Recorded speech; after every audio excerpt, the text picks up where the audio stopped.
Assalamu Walaikum. Hello friends, how are you? Welcome back to my another video. In this video, I am going to show you how to create a simple pivot table in Excel 2016. Let's get started. At first, you have to open your Excel workbook and create a sheet.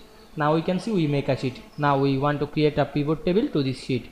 Now I am create a new sheet. Click the plus icon, then select the first cell and go to the insert menu. We can see here menu option, find and select the pivot table option. Then we can see here showing the select or table or range. Now I am select this and go back our main sheet and select our table range and click OK. Then we can see here show that pivot table. You can add your field. Now I am add the name or add the father name, mother name, serial number, etc. We can see we added the field. You can sum of all serial number. Click and drag on your mouse on the row. We can see we open the grand total. Otherwise you can sum of number, select and click and drag on our row, and we can see here the grand total.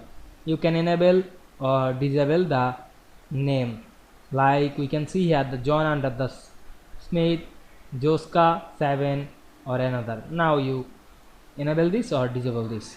We can see we create a simple pivot table in Excel very easily. I hope you enjoyed my video. Please like, comment, share and subscribe my channel. Thanks for watching.